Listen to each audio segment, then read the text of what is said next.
Alright, so, because at Karen's urging, I'll tell you all another Roger story. I guess this one might be kind of difficult to tell, so I'm not even really sure I'm in the proper frame of mind to, convey this gem right now. But Roger, I don't know, Roger was, sometimes the story Roger would tell you, it's like he would be like, kind of like, make it sound like he's like making stuff up or talking about something that he heard or something like that. But you could just like tell he's actually talking about himself. Anyways, I'll try to reconstruct this thing. So Roger, I guess he was a kid, and there was like some like pervert in like a car, and he's like, "Hey, come in the car here, kid. Yeah. Hey, kid, I'll give you $5 if you can like tickle me." And so I guess I don't know what this tickling entailed, but apparently he tickled this guy, and the guy gave him $5, and he went to the liquor store and got some candy, and then he like threw the $5 at this Asian shopkeeper. And as Roger's running out the door, the Asian shopkeeper's unfolding the $5 bill, and there's like all this like shit smeared on it. And he's like, and Roger's running out the door with the candy.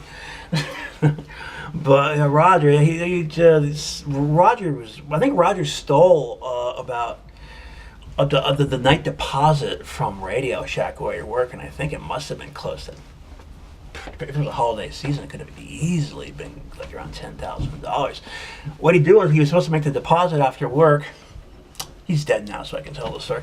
He used to make the deposit after work, but I guess he stopped by a bar before going to the bank to make the deposit, and I think he got some Negroes must have got offended by some racist remark he made or something like that.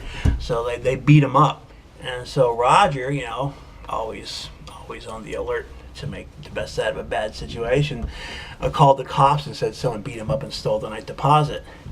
And I believe he got away with this too, because I read his obituary, and apparently he was working for Radio Shack when he died. So apparently he either never got fired for the incident or they hired him back. So I guess he was able to divert suspicion and actually make them believe that he got beat up gallantly trying to defend Radio Shack deposit from scumbag thieves, when in fact it was himself who stole the deposit.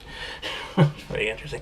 And there's another story that Roger sort of told me like in bits and pieces, but of course he naturally wasn't very proud of this incident, but I managed to get the full story from him. Like, he was visiting San Francisco, and I guess like a lot of tourists, he was like confused trying to figure out how to buy BART tickets. And so he had his wallet out and everything like that, and he's like trying to figure out where to put the money in and get the tickets out and which buttons to push and all this stuff. And some Negro grabbed his wallet, ran away with it. And so Roger started chasing after this guy, and then turned a corner, and the guy was gone. He just yelled out like, "Hey, that nigger just stole my wallet!" And of course there were a bunch of Negroes sitting around the other side of the wall, and I think they gave him a pretty thorough drubbing after that. Of course, that's not the kind of story Roger was very eager to tell me, but he talked so much that like everything he couldn't keep a secret. He's blah blah blah blah blah blah blah blah blah blah blah. And so anyway, this is another one of the little jewels that like sort of like fell into my lap, which I'm now sharing with you. Okay, so that's the newest addition to my Dead Guy Stories, Roger Jessness. See you in the next video.